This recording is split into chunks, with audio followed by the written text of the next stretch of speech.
7장 마칠 때 내용이 뭐냐면 낙성식인데 여호와께서는 낙성식한 그 건물이 여호와의 진이 뭐 한다?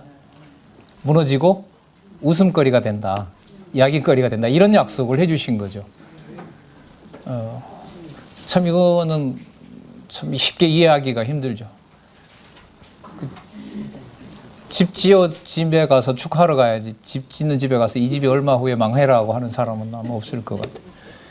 근데 지금 이 경우는 이미 역사적으로 경험하고 이렇게 얘기를 지금 기록하는 걸로 봤을 때 그 배경으로 가지고 보면 여호와께서 지으시는 집이 솔로몬도 얘기했던 것처럼 제가 지어 놓은 이 건물에 있는 분이다 아니다. 그런 분이 아니다라는 사실을 이미 확증을 해주고 있습니다. 그래서 여러분 이 예루살렘 성전 같은 경우에는 그 지어졌다가 지금 돌아와서 스룹바벨에 의해서 다시 이렇게 한번 지어지잖아요. 에스라 성전이 지어지고 그 다음에 헬라 제국 때 이 성전이 또 한번 짓밟히죠. 진짜 짓밟히는 거예요. 돼지우리 막사로 써버리니까 돼지우리간으로 쓰고 병정 막사로 쓴단 말이죠. 그리고 로마 예수님 오시기 전 한 60년 전에 폼페이우스라는 로마 장군에 의해서 이게 또 한 번 또 불에 탑니다. 완전 전소 단계까지 가요. 근데 그걸 헤롯이 다시 짓고 헤롯이 짓고 3년 후인가요? 그래요. 헤롯이 짓고 3, 4년 후가 되면 예루살렘이 예수님 언약대로 또 다 불에 탑니다. 그러니까 예루살렘 성전이 한 4번 정도 아주 차근차근 망해가는 거죠. 마지막에는 예수님의 예언에 의해서 망하게 된다는 거죠. 그럼 누가 보더라도 그 누구의 이름이 불타는 것처럼 보여요? 예. 근데 그게 아닌 거죠. 그러니까 이 모형적이다라는 말이 여러분 그래서 매우 그 의미가 있어요. 왜 의미가 있냐면 이 모형 속에 이 모형을 싸고 있는 것이 뭐죠? 모형은 실체란 말이죠. 실체인 이걸 지금 누구를 통하여? 그리스도를 통하여 보여주시려는 거기 때문에 역대기에서부터 이제 역대기에서라는 의미 에스더로 가면서 그게 어떤 육적이고 이런 것이 아니라 영적이고 신령한 것으로 넘어가는 이 아주 중요한 단계에 있단 말이에요. 그걸 이제 욥기에서부터 이미 찬송을 하고 있어요. 찬송을 하고 있어요. 그래서 역대기 에스라는 예미야 에스더의 감을 같이 가지고 욥 시편 잠언전도 아가서에 가서 찬양을 하고 기도한 대로 선지서에서 그 일을 많은 선지자들을 동원해서 그럼 이제부터 내가 일을 시작해야 되겠구나 라고 하시면서 이 언약의 바탕을 두고 누구 오실 준비를 해요? 메시아 오실 준비를 하는 거죠. 그 메시아는 오셔서 육의 몸으로 확증을 해주시고 3년 있다가 죽으시고 부활하시고 승천하셔서 가시면서 약속하신 성령께서 오셔서 성령께서 부활 승천하신 이가 바로 창세전 여호와 하나님의 영원하신 언약을 이루는 여호와의 살아계신 확증이다라는 것을 교회를 통하여 확증하고 있는 거죠. 그래서 오늘 이렇게 몇 시간 살펴보지만은 같이 이 일을 우리가 창세전에 영원하신 하나님의 작정이 이루어지는 걸로 보면 이 시간뿐만 아니라 매 순간 진리를 함께 대하는 순간들이 얼마나 엄격하고 좀 무섭고 또 경외할 수밖에 없는 자리인가 이런 생각을 하게 됩니다. 자, 솔로몬으로 하여금 여호와의 전과 자기 궁과 성읍을 건축한 내용들을 한번 쭉쭉 확인해 볼게요. 솔로몬의 형통 내용들을 한번 보도록 하겠습니다. 2절에 보면 성읍들을 건축했다 그러죠. 그죠? 3절에 보면 하맛소바를 쳤습니다. 그러니까 정복한 거고요. 그 다음에 광야에다가 다드모를 건축하고요. 그 다음에 하맛 저 북쪽이지요. 거기는 국고성을 건축하고요. 5절에 보면 성과 문과 문빗장을 만들고요. 그 다음에 견고한 성읍을 세우고요. 6절에 보면 모든 국고성과 모든 병거, 마병 이걸 전부 다 만들어냅니다. 그 다음에 솔로몬이 또 예루살렘과 레바논과 그 다스리는 온 땅에 건축하고자 하던 것을 다 뭐 했다? 건축했다. 이게 하나님이 이미 여호와께서 솔로몬에게 형통하게 하셨던 내용들을 여기서 알 수가 있습니다. 그리고 가나안 잔민들은 다 역군으로 삼아서 이스라엘 백성들을 두목으로 삼아 그들을 관리하게 합니다. 8절 볼게요. 이스라엘 자손이 다 멸하지 못하였으므로 그 땅에 남아있는 그 사람 자손들을 솔로몬이 역군을 삼아 오늘까지 이르렀다. 이걸 기록할 때까지도 이방인들이 일부 돌아오는 것도 우리가 봤죠. 그죠? 그리고 그 여기에 있던 원주민들도 여호와의 전을 향하도록 또 아까 이방인들도 어디를 향하여? 여호와의 전을 향하여 기도하면 들어달라고 솔로몬이 이미 약속을 한 바가 있잖아요. 그래서 그 모든 백성들이 여호와 하나님의 이름을 볼 수 있도록 일들을 해가신다는 사실을 이 역대기에서 초점을 맞추고 있어요. 이게 이제 메시아 오실 준비를 하고 있는 거죠. 그리고 열왕기에는 단지 바로의 딸을 궁으로 데려왔다 이런 말이 나오는데 여기서는 데려왔지만 다윗 성에는 안 뒀더라. 왜냐하면 11절 끝에 보시면 내 아내가 이스라엘 왕 다윗의 궁에 거하지 못하리니 이는 여호와의 궤가 이른 곳은 다 거룩함이니라. 이방 처첩이 왔다는 것만 열왕기는 기록하지 거기서 거룩한 여호와의 이름으로 구별했다는 말은 안 나왔거든요. 여기서는 중심이 뭐가 돼요? 솔로몬 기준이 아닌 거죠. 여호와의 이름이 기준인 거예요. 자, 이 일들이 여기 짧게 이렇게 나타나 있고요. 자, 그 다음에 제사장들의 그 질서를 만들어서 순서를 만들어서 성전을 관리하도록 합니다. 13절에 보면 모세의 명을 쫓아 율법대로 매일에 합의한 대로 정한 대로 자 안식일, 월사, 정환절기, 세절기죠. 예, 무교절, 유월절, 그럼 77절, 초막절을 그대로 지키도록 합니다. 그리고 14절에도 보면 매일에 합의한 대로 찬송을 하며 매일 찬송해요. 매일 찬송하고 제사장들 앞에서 수종 들게 하며 또 문지기로 그 반차를 쫓아 각 문을 지키게 하고요. 이는 잘 볼게요. 하나님의 사람 다윗이 전에 이렇게 명하였습니다. 그 유언은 결국 여호와께서 약속하신 것이죠. 그 성전 관리를 다윗의 명을 따라서 하겠다는 내용이 나타납니다. 15절 제사장과 레위 사람이 굳고 일에든지 무슨 일에든지 왕의 명한 바를 다 어기지 아니하였더라. 그리고 16절에 솔로몬이 여호와의 전에 기지를 쌓던 날부터 준공하기까지 범백을 모든 일꾼을 완비하였으므로 누구의 신이? 솔로몬이 결점 없이 피력했다? 이 참 잘 보세요. 너무 재밌는 구절 아니에요? 솔로몬이 범백을 완비했으므로 솔로몬이 끝내주게 마쳤더라. 이래 나와야 되거든요. 누구 이름을 꼭 넣어요? 이게 그럼 솔로몬이 준비했으니까 여호와가 도와준 거죠. 네. 아니에요. 그리고 이런 문장 같으면 여러분 늘 말씀드리는 여호와 주어 나오면 잡으면 되고 사람 주어가 나오면 여호와께서 시 공간 속에서 어떻게 하신다? 구체적으로 성취해 가신다. 이렇게 보시면 돼요. 그걸 지금 역대기에서부터는 여호와 하나님의 집이라고 못을 받고 내 집 관리는 내 방식으로 내가 한다는 사실을 확증해 주고 있는 거고요. 그래서 여호와의 전이 결점이 없이 필요하니라. 네. 자, 완벽하게 약속하셨던 대로 여호와의 전을 여호와께서 자, 아까 여러분들 우리 14절에도 보면 이걸 보면 다시 들어오죠. 14절에 보면 다윗 앞에 하나님이 세운 왕 이게 아니고 뭐라 그래요? 14절에 보세요. 다윗을 어떻게 소개했었어요? 아까 이는 다윗을 어떻게 소개해요? 네, 하나님의 사람. 여러분 이거 열왕기 나오던 선지자들 앞에 붙이는 거 아니에요? 근데 여기서 딱 붙여지죠. 다윗 하나님의 사람. 이건 선지자거든요, 사실.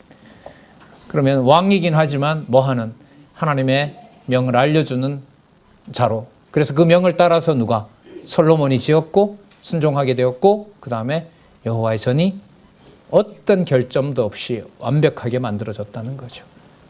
그러면 여러분 이게 지금 붙잡혀 와서 바벨론에 망하고 다시 중건했고 또 여전히 페르시아의 속국으로 있다 하더라도 다시 지었던 성전이라 하더라도 지금 성전을 다시 지었구나 이게 아니죠. 땅에 회복된 여호와의 전을 보면서 솔로몬과 다윗과 모든 백성들이 어디에 계신 분의 존재? 하늘에 계신 여호와의 존재.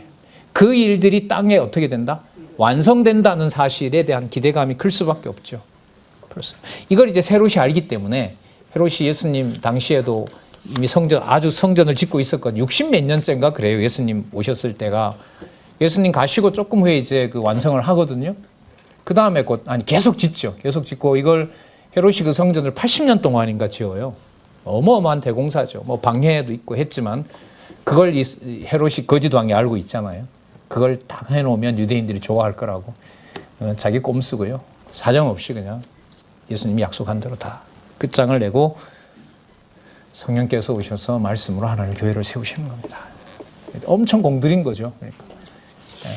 예수님이 가셔서 세울 일 정도가 그게 바로 단원하는 교회라고 하니까요. 자, 그 다음에 후람의 도움을 받아서 오빌의 금을 가져옵니다. 금 400달란트를 가져옵니다. 자, 금과 함께 솔로몬의 명성은 만방에 드러나게 됩니다. 9장에 보시면 스바 여왕이 솔로몬을 만나보고 감탄하는 내용이 나타납니다. 자, 이거는 여러분 열왕기에 보면 타락의 과정이죠. 그죠? 일탈 과정인데 여기는 아니에요. 무슨 과정이에요? 예? 솔로몬의 형통 맥락에서 명성을 얻는 것과 관계가 됩니다. 목적이 다른 거예요. 자, 9장 1절에 보면 스바 여왕이 솔로몬의 명예를 듣고 와서 여러 문제로 솔로몬을 시험하고자 했으나 대답 못하는 게 없었습니다. 자, 1절 끝에 보면 자기 마음에 있는 것을 다 말했는데도 2절에 솔로몬이 다 대답해 줬어요. 3절에 스바 여왕이 솔로몬의 지혜와 그 건축한 궁과 그 상의 식물, 신복들의 좌석, 신하들이 서 있는 모습. 자, 4절 끝에 보면 정신이 뭐 했대요?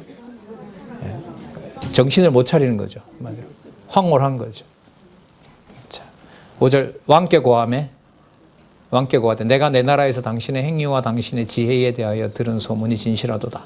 내가 그 말들을 믿지 아니하였더니 이제 와서 목도한즉 당신의 지혜가 크다 한 말이 그 절반도 못 되니 당신은 내가 들은 소문보다 더 진하도다. 복되도다 당신의 사람들이여, 복되도다 당신의 신복들이여, 항상 당신 앞에 서서 당신의 지혜를 들으미로다. 그러나 그리스도는 한마디로 정리하죠. 솔로몬의 이 모든 게 다 헛된 것들이다. 진짜가 여기 있으니까 이렇게 정리를 해버리시죠. 8절 당신의 하나님 여호와를 송축하라. 목적은 여기에 있죠. 8절 중간에 보면 당신의 하나님 여호와를 위하여 왕이 되게 하셨도다. 분명하네요. 그죠? 당신의 하나님 여호와를 위하여 왕이 되게 하셨도다. 당신의 하나님이 이스라엘을 사랑하사 영원히 견고하게 하시려고 당신을 세워 저희 왕을 삼아 공과 의를 행하게 하셨도다. 공의인 거예요. 공의. 그리고 많은 향품을 주고요. 10절에 보면 오빌에서 이 오빌이 이제 금단지인가 봐요.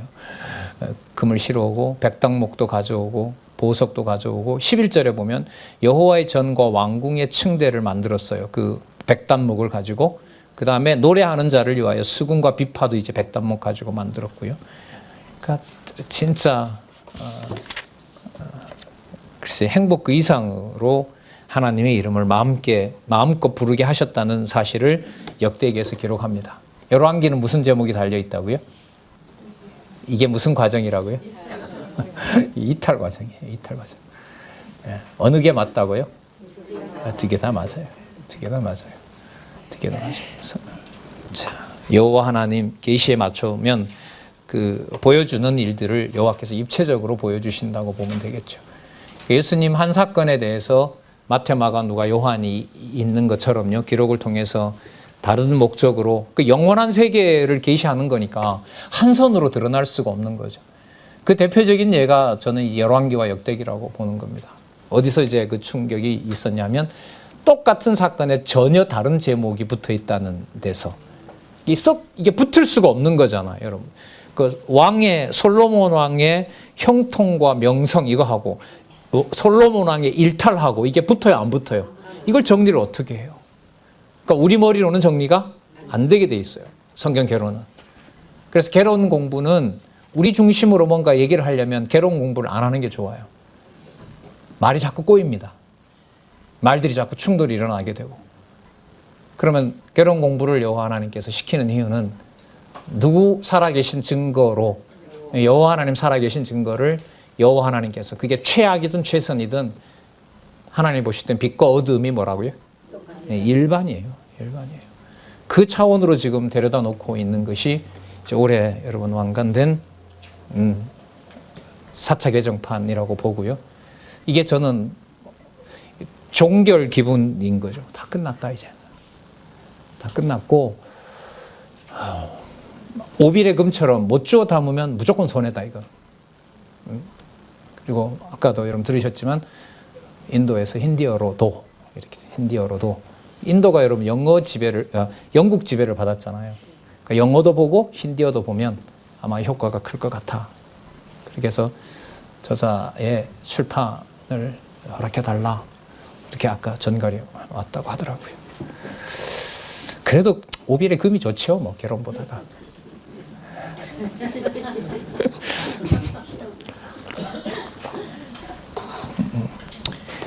그것도 여러분 누가 하게 하셔야 되죠. 그 돈보다 재물보다 말씀을 누가 더 좋아하게 해주셔야 돼요. 우리가 3년 겪는 거 아니에요, 이거? 2016년부터 지금 겪고 있는 거잖아요. 여러분 이 이른바 투자한 15억, 20억에 비했을 때 20배가 넘어가는 이걸 어떻게 정리를 하겠어요? 뭘로? 이 성경 신학을 빼고 도저히 정리를 할 수가 없어요. 자, 원리를 어떻게 준비하고 계신지. 솔로몬도 이렇게 상상할 수 없는 일들을 벌여놨거든요. 이게 1+1으로 줬다 했잖아요. 이게 1+1으로 준 게 이게 뭐 열왕기 기분은 전혀 아니에요. 이게 지금 그 입을 벌리고 닫지 못할 정도로 솔로몬에게 다윗 왕국에 보여주신 여호와의 엄청난 계시를 보여줘요. 좀 더 찾아드릴까요? 13절 보세요. 솔로몬의 세입금의 중수가 666 금달란트. 여러분 금이 23톤이래요. 지금으로 치면.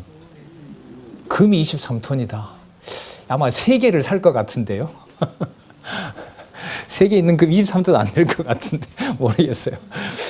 상상을 초월합니다. 그다음 14절에 보세요. 상고와 객상들이 가져온 게 있고요. 또 어디에 있는 왕들이에요? 아라비아 왕들, 그 나라 방백들. 15절에 볼까요? 금으로 큰 방패 200을 만들고요. 은방패 600세겔로 만들고요. 작은 방패도 만들고요. 300세겔이고 왕이 이것들을 레바논 나무 궁리에 두었습니다. 17절에 상어로 큰 보좌를 만들어 정금을 입혔고요. 그 보좌에는 여러 층계와 족대가 있고요. 그러니까 이게 뭐냐면 여호와의 지성소 규모는 별로 안 커요. 거기에 여호와의 이름이 있다는 이유로 솔로몬의 성전의 창고들은 전부 뭐가 차 있는 거죠? 금은 뭐가 꽉 차 있는 거예요. 은이 뭐였다고요? 돌과 같이 은했다고 하니까 그 영광스러움을 그리스도는 짧게 정리를 하십니다. 자신이 육의 몸을 입고 온 것을 요한복음 1장에 보면 독생자 하나님의 영광이라 이 성전이잖아요. 그게 또 교회란 말이죠. 그래서 이 역대기 열왕기 역대기를 가면은요 성령께서 오셔서 가정교회에서부터 세우시는 이 교회를 좋게 보는 정도가 아니라 굉장히 엄격하게 보게 됩니다. 저는 사실 개인적으로 많은 정신을 차리게 됐어요. 화요 공부에서 이 사무엘에서부터 도대체 이 사무엘을 통해서 사울에게 허락하지 않고 다윗과 솔로몬에게 보여주고자 했던 게 메시아와 뭔 상관이 있지? 그리고 또 이게 교회의 영광스러움을 에베소서 같은 경우에는 창세전 비밀이 드러났다고 하잖아요. 이게 얼마나 영광스럽기에 솔로몬과 또 다윗과 솔로몬 그리고 이스라엘 역사를 통해서 감춰놨던 거지. 그리스도가 뭘 보고 그걸 그렇게 좋아하셨던 거고 사도 바울의 인생을 인간적으로 말하면 혹독하게 다루면서 그 음부의 권세가 이기지 못했던 교회가 도대체 뭐죠? 이런 어떤 질문을 던지면서 봤는데 자, 하여튼 많은 뭐 좋아서 좋은 것보다 많은 생각과 고민을 하게 되죠. 19절 볼까요? 12사자가 있어 그 6층계 좌우편에 섰으니 아무 나라에도 이같이 만든 것이 없더라. 솔로몬 왕의 마시는 그릇은 다 금이고 레바논 나무 궁의 그릇들도 다 정금이라. 솔로몬 시대의 은을 귀하게 여기지 아니하면 왕의 배들이 후람의 종들과 함께 다시스로 다니며 다시스는 지금 말하면 지중해라고 보시면 돼요. 어떤 한 곳보다 어쨌든 그 기준으로 보면 예루살렘의 왼쪽에 있는 지중해 바다 있죠. 거기에 곳곳 도서를 다니면서 배가 몇 년에 1차씩 3년에 1차씩 금, 은, 상화, 잔나비, 원숭이 공작을 실어왔다고 하니까요. 진짜 이게 나중에 이제 열왕기는 뭐가 된다고요? 이탈되고 분국되는 이유잖아요. 역대기는 그런 맥락에서 읽으면 될까요? 안 될까요? 안 돼요. 안 되는 거예요. 그래서 그리스도가 죽으시는 것과 그리스도는 뭐 범죄에서 죽으신 건 아니잖아요. 그리스도의 몸이 찢기시는 것과 그리스도의 몸이 부활하시는 것이 찢기시는 건 나쁜 일이고 부활하시는 것은 좋은 일이고 그걸 넘어설 수 있는 구약의 근거를 우리는 열왕기에서부터 역대기에서 잡아야 된다는 거예요. 그걸 가지고 선지서를 보셔야 되고 그 선지서의 바탕을 둔 그리스도의 선지자 직임이 마태복음 초반부서부터 확인이 된 다음에 그 구약의 언약 성취와 함께 5장에서부터 선지직으로 드러나게 돼요. 그 선지자는 하나님의 선지자로 왔기 때문에 자기 기준으로 말할 수가 없어요. 자기 기준으로 말할 수 없다는 말은 우리가 일반적으로 생각하는 좋은 얘기, 나쁜 얘기, 좋은 일과 나쁜 일 그런 틀로 들어올까요? 안 들어올까요? 안 들어와요. 근데 그게 안 들어오다 보니까 구약의 근거가 없다 보니까 자유주의 신학자들이 성경을 얼마나 많이 봤는데요, 사람들이. 원어까지 진짜 막 독일 사람들 공부 방식이 진짜 숨 막힐 정도로 꼼꼼하거든요. 그런데도 뭐가 연결이 안 보이니까, 안 보이게 하셨으니까. 아, 예수는 이렇게 봐서는 안 된다. 신화나 우리가 이해되는 거 빼고 산상보험 같은 거 오른밤 맞으면 왼밤 되는데 이거야말로 황금률이다. 그런 걸 도덕을 황금률로 만들어서 예수님을 교훈으로 도덕 선생으로 딱 자리를 만들어 놓은 게 바로 자유주의 신학의 문서설입니다. 거기에 다 넘어가게 되었고 그게 지금 완벽하게 복원이 돼서 이제 4차 개정판으로 여러분들과 제가 가지고 있는 겁니다. 그러니까 솔로몬의 궁보다가는 못하지만 여전히 솔로몬의 궁이 그립잖아요. 어마어마한 일이에요, 진짜. 오늘도 여러분 보셨잖아요. 들으셨잖아요, 아까. 예. 거기가 바로 호크마 하우스입니다. 솔로몬의 금은 보화가 가득한 이것보다가 더 영광스러운 데가 어디더라고요? 호크마 하우스. 호크마 하우스는 설계로 40번째 있나요? 아니면 곳곳에 다 예, 그게 가정교회입니다. 솔로몬에게 보여주고자 했던 것. 이게 이제 삼엄하고 경외의 대상이고 함부로 말할 수가 없고 이러는데도 여호와 이름 안 지워버리고 나 혼자라도 믿지만 어쨌든 여호와 소개하도록 하는 상황으로 가고 있고 계속해서 기억이 나고 싶고 나고 보고 싶고 그 시대에 그러니까 여러분 이런 경우라면 얼마나 솔로몬 궁에 가보고 싶겠어요, 사람들이. 그게 그렇다면 지금 있는 여러분 진리가 확증된 이 시대에는 모르겠습니다. 나라 상황도 안 좋다고 하지만 분명히 IMF에 비하면 아무것도 아닌 그러니까 국가가 위기에 처하니까 우리가 가지고 있는 재산이 얼마인지 모아보잖아요. 랭킹 9위에다가 무슨 얽히고 설켜 있는 재산 가치라든지 이게 계산이 안 돼요. 또 교회에서 등록하지 않고 가만히 세무서에 등록하지 않아 놓은 교회 자산들은 어떻게 하고요? 불교까지 들어가면 그 자산 파악이 안 되거든요. 그건 등록이 안 돼 있단 말이죠. 기껏 해봤자 부동산 가치, 일부는 또 회에다 빼돌리는 것도 있고요. 가치가 안 나옵니다. 그 상황에서 그게 부러워 보이도록 마음 주면 우리도 글로 가겠지만은 이렇게 거듭해서 확증을 해주는 일들이 이렇게 왜 들릴까? 왜 이런 일을 듣게 하실까? 자, 그걸 보면서 우리 역대기도 한번 보겠습니다. 22절 솔로몬 왕의 재산과 지혜가 천하 열왕보다 큰지라. 예. 그러니까 여기서 이제 재산이 많은 게 역대기에서는 부정적인 거예요, 아니에요? 긍정도 보통 긍정이 아니죠.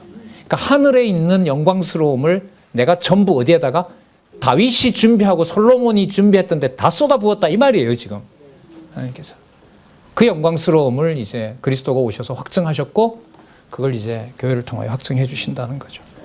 천하열왕보다 큰지라. 천하열왕이 잘 보세요. 해석을. 누가? 하나님께서 솔로몬의 마음에 주신 지혜를 들으며 그 얼굴을 보기 원하여 각기 예물을 가지고 왔다. 뭘 보러 왔다고요? 길어요. 하나님께서 솔로몬의 마음에 주신 지혜. 분명히 하자고요, 우리. 솔로몬을 넣으면 안 되죠. 맞죠? 하나님께서 솔로몬의 마음에 주신 지혜. 이거 보려고 온 거죠. 그럼 여호와 계시 맞네요. 솔로몬 영광이 아니라 누구 계시가 맞아요? 여호와 계시가 맞는 거죠. 예? 전 지방에 갔다 오면서 이제 그 오전에 녹화한 거 오후에 듣고 왔어요. 그 체제 개혁과 관련해서 6기로 들어가시나 이랬는데 저는 그 전에 그 카톡방에는 알렸다는데 제가 카톡에 안 들어가 있다 보니까 왜 체제개혁으로 가시지? 그러면서 이제 강의를 쭉 듣고 왔는데 한편으로 약간 좀 서글퍼지더라고요, 솔직히. 처제라는 걸 따로 떼서 강의를 또 들어야 되나? 제 생각인 거예요. 그러니까 저한테 다가오는 거죠. 예를 들면 에베소서, 빌립보서, 골로새서, 그다음 뭐가 나오죠? 데살로니가 전후서. 그러니까 제가 그렇게 접근한다는 거죠. 디모데로 가기 전에 디모데서부터 강조하려는 것은 에베소서에서부터 어디까지? 데살로니가 전서에 대한 확신이 있는 건가? 제한테 던지는 질문인 거예요. 제가 공부하는 방식이기도 하고요. 내가 디모데를 몰랐구나 라는 게 아니에요. 그건 디모데를 모르면 뭐도 모르는 거예요. 뭐 그렇게까지는 갈 필요는 없지만 우리 큰 단위로 이제 설립과 양육과 무장과 투쟁 승리가 있잖아요. 그죠? 근데 그 교회 체제를 통한 무장 아니에요. 그럼 앞부분에 있었던 에베소서에서부터 데살로니가 전서까지는 내가 알고 있나? 저는 이렇게 접근을 해요. 뭐 시키고 안 시켜야 하나님 그때마다 은사 주시면서 다 하고 계시니까요. 그래서 저 부분을 꼭 강조해야 될 필연적인 어떤 이유나 그 충격은 뭐지? 거기에서 오는 그래서 다시 와서 또 확인을 했죠. 그러니까 그 말은 무슨 뜻이냐면 체제를 통한 그 부분이 눈에 보이는 체제가 아니에요. 그러면 다르게 생각해 볼까요? 몇 사람이 모여서 몇 가지 일을 하는 게 이 지상에서 하는 그냥 우리가 알고 있는 사람들끼리 얘를 밥이라고 하십시다. 그 얘기를 그냥 몇 사람이 모여서 당번이니까 돌아와서 하는 일을 에베소 빼고 모아놓은 그 활동에만 매이는 것하고요. 창세전 여호와 하나님께서 세워놓은 교회가 이 지상에서 양육이든 은사든 같이 일하면서 같이 말씀도 나누기도 하고 하니까요. 그 일을 보는 것하고 여러분 차원이 같을까요? 다를까요? 다르다는 거죠. 그래서 답이 나오더라고요. 공부와 그다음 강의 안 들으셨어요? 공부와 그다음 지금 저기 저자가 보고 계십니다. 지금 이 영상을.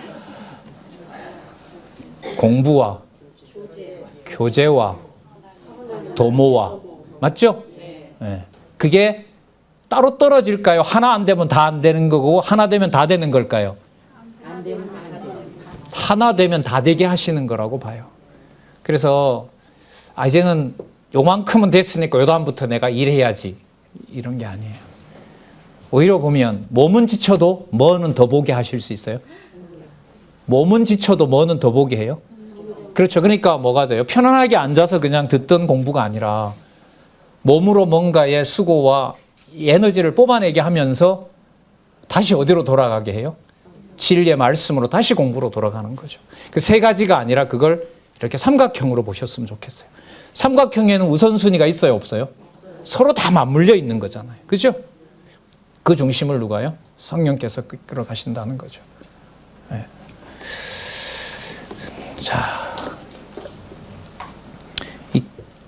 이 성경 신학의 어떤 이 큰 틀이 너무 확정이 되다 보니까 이 저자의 어떤 특강이나 이런 게 어떤 때보다 바짝바짝 긴장이 돼요. 왜냐하면 부분에 가서 주제를 잡을 때마다 뭐가 더 선명하다는 걸 확인이 된 시대예요, 우리가. 전체 구조가 더 선명하다는 게 확인이 된 거잖아요. 근데 부분에 가서 볼 때 뭐가 더 선명해지는 것이 부분이 더 선명해지는 거죠. 그렇죠.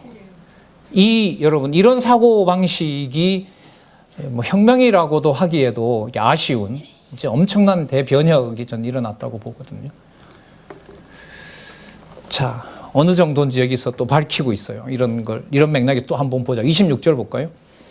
솔로몬이 어디에서부터? 유브라데 강에서부터 블레셋 땅과 애굽 지경까지 열왕을 이렇게 됐어요. 이게 지금 우리가 살고 있는 시대입니다. 아까 저자한테 중국과 인도를 합하면 30억인데 어쩌죠? 뭘 어째? 하나님 하시는 일인 거죠. 27절 왕이 예루살렘에서 은을 돌같이 흔하게 하고 백향목을 평제 뽕나무같이 많게 하였더라. 솔로몬을 위하여 애국과 각국에서 말들을 내어왔더라. 율법으로 보면 말 가져오는 거 뭐예요? 이거 잘못된 처사입니다. 잘못된 처사예요. 그래서 여러분 2787페이지에 보면 명하신 말씀을 거역한 잘못된 처사다. 부와 영화에 취한 솔로몬이 여호와 하나님을 의지하기보다 말을 의지하는 실수를 범한 것이다. 이런 부분도 사실 좀 질문이 좀 필요해요. 이게 열왕기의 맥락은 맞는데요.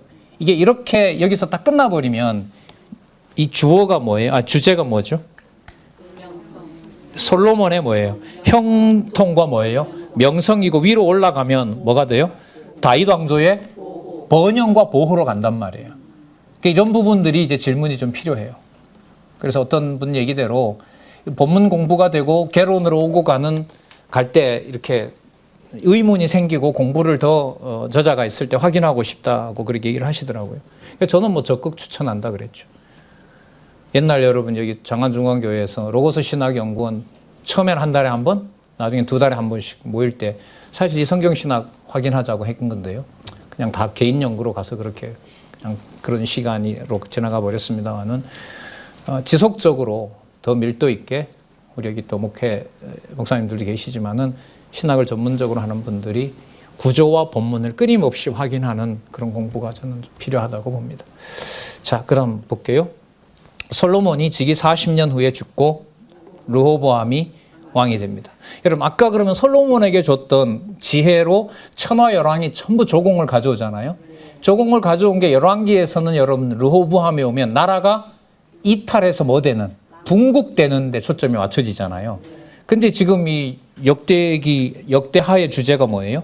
다윗 왕조의 보호 맥락인 거죠. 그러니까 누가 더 강조가 되는 거죠? 여호와 하나님께서. 그러니까 범죄라고 하는 것이 역대기에 와서는 아까도 얘기한 것처럼 열왕기에서 다루는 것처럼 그렇게 남쪽 유다 왕들을 거론을 하질 않습니다. 그리고 북쪽 이스라엘 역사는 들어와요? 안 들어와요? 아예 들어오질 않습니다. 왜? 다윗 왕조로 다 하나로 묶어놨고 성전 중심으로 다 묶어놨고 나중에 장차 오실 그리스도가 땅끝까지 통치자가 되시고 열왕, 아까 솔로몬이 열왕을 관할했다고 하신 것처럼 하게 한 것처럼 그리스도를 통하여 그렇게 하시는 거기 때문에 자 29절 볼게요. 이 외에 솔로몬의 시종 행적은 선지자 나단의 글과 실로 사람 아히야의 예언과 선견자 이또의 묵시책 곧 이또가 느밧의 아들 여로보암에 대하여 쓴 책에 기록되지 않느냐. 여러분 여기도 잠시 짚고 넘어갈게요. 여러분 느밧의 아들 여로보암에 쓴 책이라는 말은 이게 뭐 열왕기죠. 그죠? 그리고 또 책 그 근거가 선견자 이또의 묵시도 있고요. 그 다음에 나단의 글도 있고요. 실로 사람 아히야의 예언도 있단 말이죠. 자, 저는 이게 역대기에서 우리가 문서설자들하고 싸울 때 이게 중요한 좀 면이라고 봐요. 열왕기 내용을 근거로 합니다. 역대기는. 열왕기에 기록된 역사적 사실을 근거로 합니다. 그런데 그 사실을 쓰면서 같은 목적으로 기록하는 게 아니에요. 그래서 이 모든 문헌들을 한 권의 진리의 말씀으로 하나님의 말씀으로 여호와 하나님께서 선별해 가시는 거예요. 예를 또 하나 들어드릴까요? 솔로몬이 열왕기에 보면 수천 편 썼죠. 동물을 논하고 식물을 논하고 엄청나게 많은 잠언을 썼다고 그랬어요. 수천 편이거든요. 그거 다 어떻게 했죠? 다 선별했어요. 선별하고 잠언, 전도서, 아가서 그리고 시편 몇 개.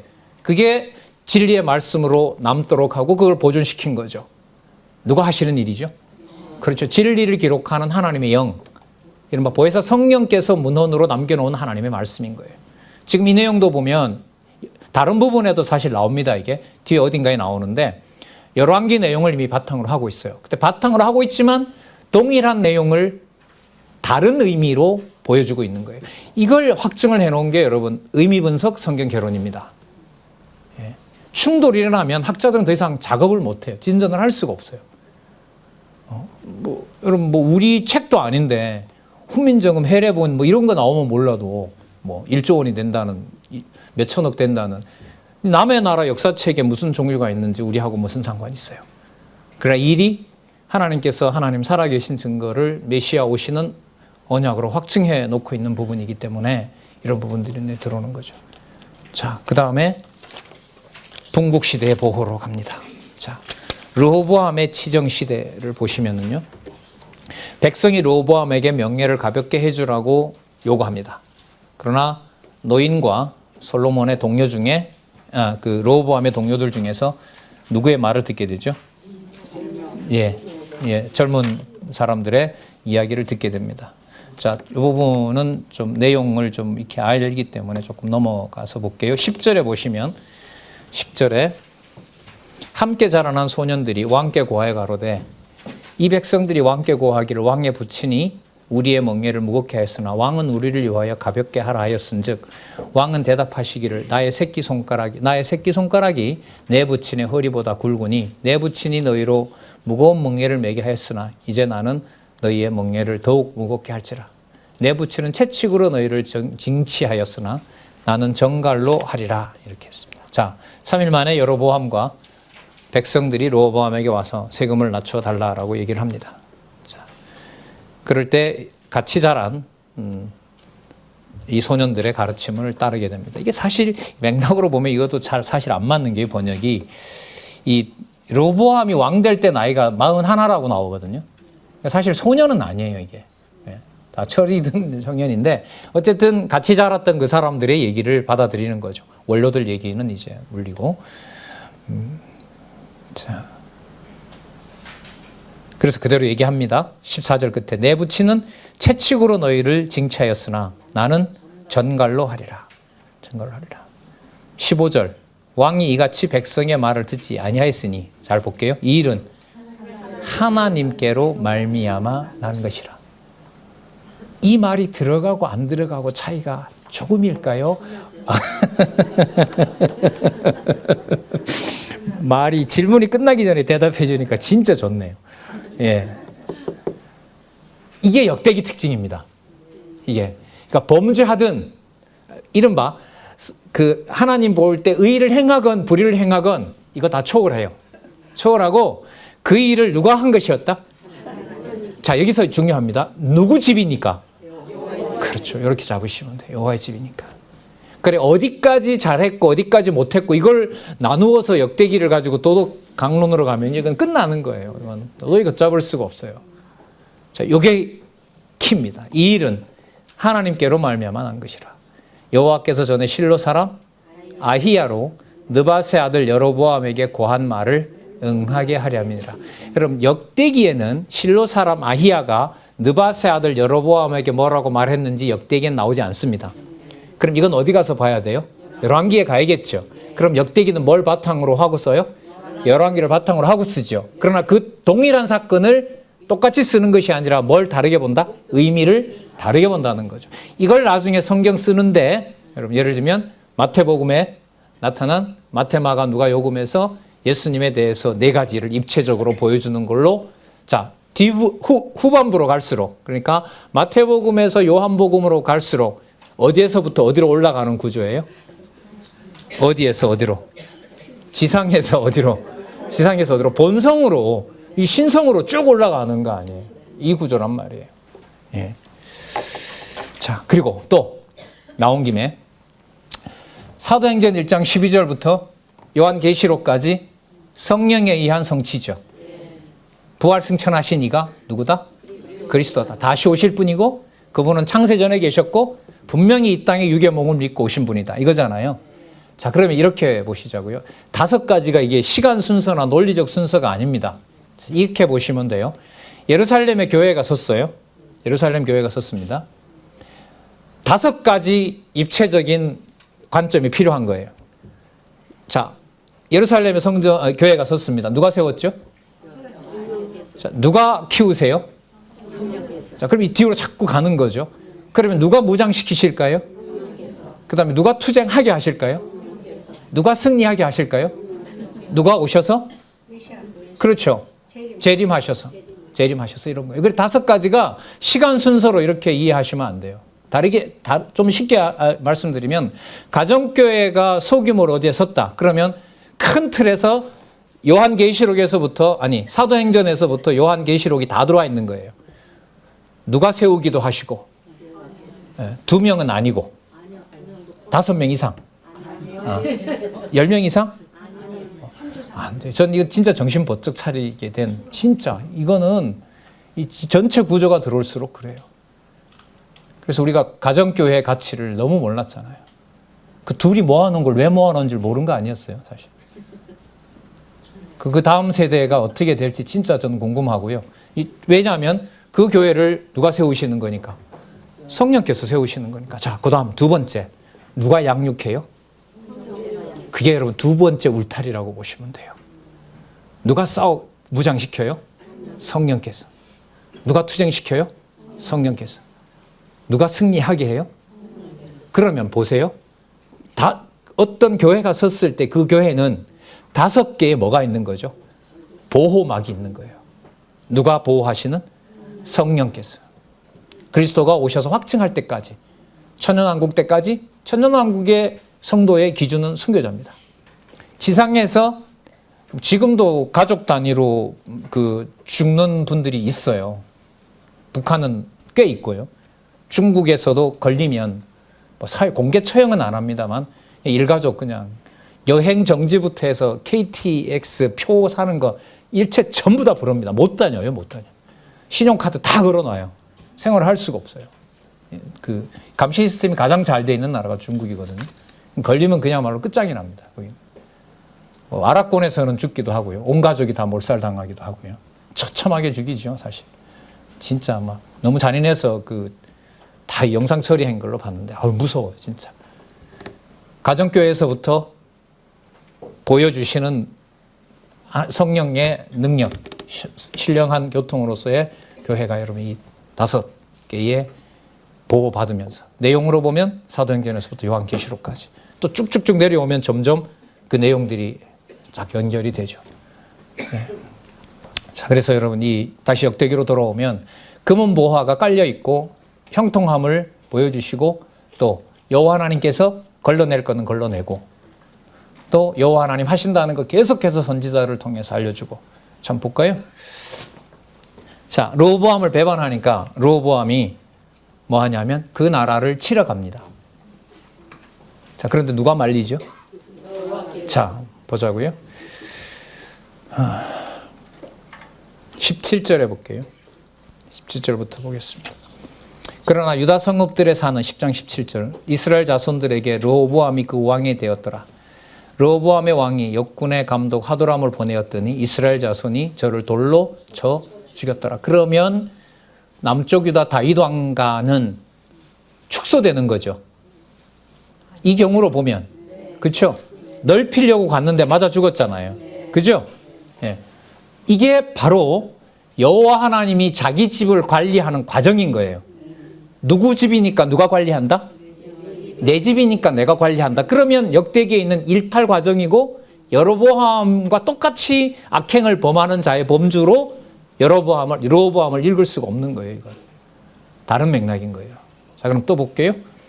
11절에 보면 르호보암이 예루살렘에 이르러 유다와 베냐민 족속을 모으니 택한 용사가 18만이라 이스라엘과 싸워 나라를 회복하여 르호보암에게 돌리려고 하더니 2절에 보세요.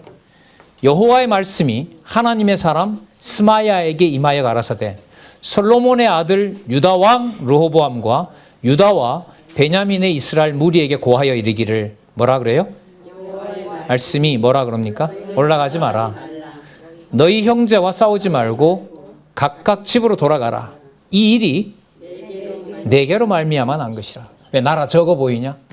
아니다. 이게 내가 해나가는 일이다. 여러분 여기에서 역대기는 자 열왕기는 어디로 가냐 하면 분국해서 여로보암의 길로 더 심한 길로 가게 되는 데다 초점 맞춥니다. 그래서 결국 이탈해서 뭐 하게 되는 망하게 되는 쪽으로 갑니다. 역대기는 여기에서 우리가 앞부분에서 배웠지만 이 일이 나로 말미암았다. 왜냐하면 이탈시켜서 너희들을 망하게 하려고 이게 아니고 내 집이니까 크고 작고를 누가 관리한다? 내가 한다. 그게 여러분 에스더까지 가잖아요. 완전히 달라져 버리죠. 어느 정도로 크게 해버렸어요? 120도까지. 페르시아 제국을 도구로 써서 모르드게가 여러분 하만 자리를 차지하면서 왕 다음에 왕이 인장반지를 끼워주잖아요. 페르시아 제국의 왕이 모르드게가 되는 일로 해서 유다의 완전 보호 들어보셨죠? 그렇게 마지막 들으셨잖아요. 유다인 완전 보호에 강조하는 걸 들었잖아요. 우리가 역사서의 배경을 좀 더 가지고 연결을 시키면 그 일이 어디에서부터 벌써 일어나고 있다? 솔로몬 이후에 여러 왕들을 통해서 유다 자손의 완전 보호를 하나님께서 지금 계획하고 계신다. 이 쓸때가 여러분 역대기, 에스라, 느헤미야, 에스더가 이게 거의 비슷한 시기란 말이죠. 딱 보니까 분명히 우리는 어느 나라의 종으로 사는데, 페르시아 제국의 종으로 사는데, 여호와의 이름은 솔로몬과 다윗 때 비교할 수 없을 만큼 어떻게 돼요? 온 천지에 깔려 있는 거죠. 이 상황을 배경을 가지고 욥 시편, 잠언전도, 아가서의 노래를 부르는 겁니다. 그래서 특히 시편에 가면 해 뜨는 데서부터 해 지는 데까지 전하는 자의 소리가 없어도 온 땅에, 아까 예를 들면 120도에 여호와를 이름을 부르는 일을 준비해 놓으니까, 자, 그리스도가 오시고 그리스도가 약속하신 성령이 와서, 아까 우리 잠시 예를 들었잖아요. 그렇게 해서 10여 년 전에 벌써 인도에다가 어떻게 좀 해보려고 했는데 하나님이 일단 막았고, 그 소원을 다 포기하게 하고 근데 딱 소식이 오잖아요. 예. 아, 진짜 막 아찔합니다. 그래서 어떻게 이걸 받아들여야 될지, 예. 특히 이 계론과 관련된 소식이 오면, 2016년에 여러분 이스라엘 히브리어로 번역이 됐잖아요. 예. 2017년 중국 시작했죠. 2018년 중국 2, 3회 했죠. 2019년 또 가죠. 출애굽기, 레위기 끝났고요. 지금 마태복음 하고 있으니까요. 속도가 빠릅니다. 중국. 예. 자, 중국어권에는. 자, 참 감당이 안 됩니다. 진짜. 그러면 여러분, 나라가 이렇게 축소되는 것처럼 보이는데 여호와 하나님께서 누구로 말미암았다? 나로 말미암았다 그러죠. 그죠? 그럼 나로 말미암았으면 내가 내 방법대로, 내 나라니까 내가 관리한다 이거거든요. 그 맥락에서 이 구절을 보시기 바랍니다. 9절.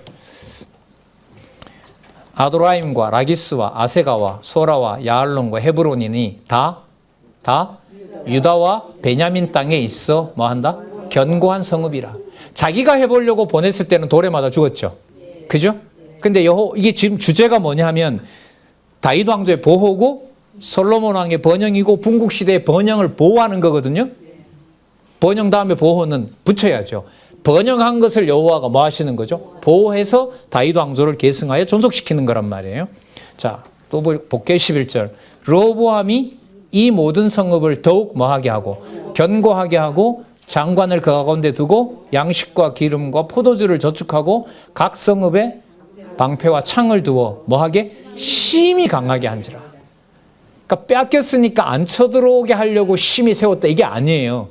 아까 만약에 여호와 하나님의 말씀이 여호와 하나님이 하신다라는 게 안 나왔다면 그렇게 됐겠죠. 그럼 아니에요. 그건 아까 누가 이미 전제가 됐어요. 여호와 하나님의 집이고 여호와 하나님이 관리하신다는 게 나왔어요. 자, 근데 놀라운 일이 또 벌어집니다. 자기는 가서 이스라엘 백성을 뺏어오려고 그랬죠. 그런데 하나님이 돌려보냅니다. 13절. 온 이스라엘의 제사장과 레위 사람이 그 모든 지방으로부터 누구에게로 돌아와요? 르호보암이 얼마나 잘한 거예요. 그러니까 이게.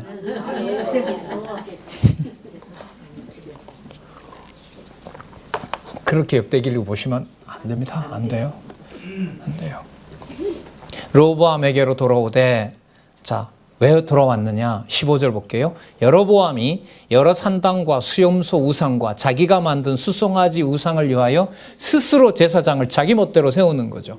16절. 이스라엘 모든 지파 중에 마음을 오로지 하여 이스라엘 하나님 여호와를 구하는 자들이 누구를 따라? 레위를 따라 어디에? 예루살렘에 이르러 그 열조의 하나님 여호와께 제사하고자 한지라. 그러므로 3년 동안 유다 나라를 도와 솔로몬의 아들 르호보암을 강성하게 하였으니 이는 무리가 3년을 다윗과 솔로몬의 길로 행하였더라. 누구의 집이니까? 여호와의 집이니까 여호와께서 관리하고 여호와의 방법대로 다윗 왕조를 보존한다는 거죠. 답은 에스더에 가서 나옵니다. 상상할 수 없는 나라를 줘버리는 거죠. 제국에게 망했다는 말을 할 수가 없게. 아, 그러면 그 바벨론에게 잡혀갔던 거 맞네. 다니엘을 세워서 다니엘이 2인자가 되어서 바벨론 제국을 605년 붙잡혀가서 70년 찰 때까지. 그리고 기록에 의하면, 성경 기록에 의하면 돌아오죠. 다니엘도 같이 돌아옵니다. 그 표현해 보면. 그때까지 실질적인 통치자는 다니엘이었던 거죠. 누구 이름을 드러내는. 그럼 똑같은 맥락인 거예요, 이게. 페르시아 제국도 그렇고, 헬라도 그렇고, 로마도 그렇고. 그 사이에 여러분, 마지막 이 끝까지, 극동까지 온 겁니다. 자.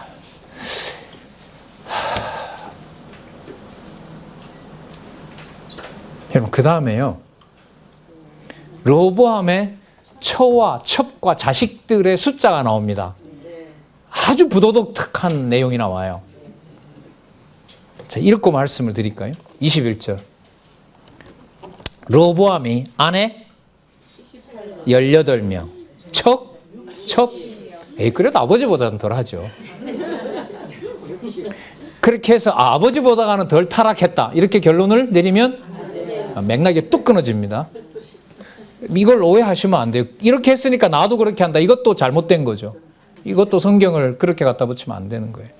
아내 18과 첩 60을 취하여 아들 28명, 딸 60을 낳았으니 도합 88. 압살롬의 딸 마아가를 모든 처첩보다 더 사랑하여. 이 다 유다 가문이에요. 이게 처첩 보면은요, 이게 5천, 6천 이렇게 얽혀요, 다. 근친상간에다가 이렇게 막 나왔어요. 자, 끝까지 읽어볼게요. 마아가의 아들 아비야를 세워 뭘 삼아요? 장자를 삼습니다. 형제 중에 머리가 되게 하였으니 이는 저로 뭐가 되게 하고자? 왕이 되게 하고자 함이라. 그럼 뭐가 이어져요? 다윗 왕조가 이어지죠. 23절. 르호보암이 어떻게 행하였어요? 지혜롭게 행하여 그 모든 아들을 유다와 베냐민 온 땅 모든 견고한 성읍에 흩어 살게 하고 양식을 후히 주고 아내까지 또 자기가 더 많이 얻어줬어요. 진짜 나쁜 왕이지. 이거 어떻게 해석해요, 이거?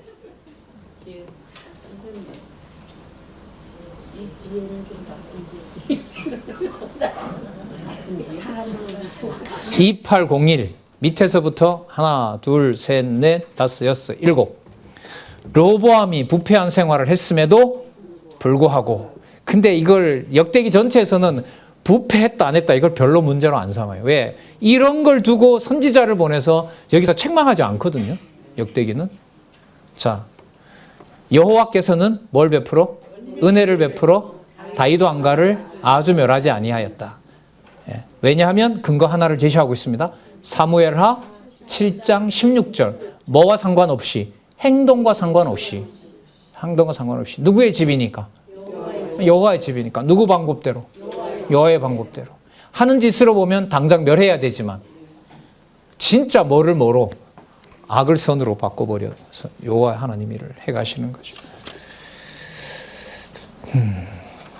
다윗 왕국의 존속을 여호와 하나님께서 언약하신 대로 여호와의 직관리 방법을 여호와께서 섭리해 오셨다라는 것이 페르시아 제국에 붙잡혀 왔고, 과거 700년도부터 보면 이사야가 740년, 640, 540 돌아왔을 때가 440이니까요. 300여 년 동안에 일어났던 모든 일들을 성전에 두신 여호와의 이름을 누가 관리하신다? 여호와께서 관리하신다. 여러분, 이 내용과 이 어마어마한 내용과 여러분들과 저에게 준, 아니면 또 친인척이 없이 혈육으로 자주 만나는 뭐 가정마다 다 사정은 다르니까요. 어쨌든 뭐 사돈의 팔촌이든 뭐든 간에 가장 가까이 있는 자로부터 가장 보이지 않는 세계에 있는 지체들까지 하나님의 교회에 성령께서 교통하게 하는 역사가 진리로 하나 되는 시대에 여러분들과 제가 살고 있습니다. 진리의 말씀이 전해지는 소식에 도대체 이제 또 무슨 소식이 올지 두렵고 떨리는 마음으로 참 그런 시대에 우리가 살고 있습니다. 자, 나라가 강하자 왕이 율법을 버립니다. 그래도 존속은 시킵니다. 누구의 집이니까? 예, 그렇게 정리를 하시면 돼요.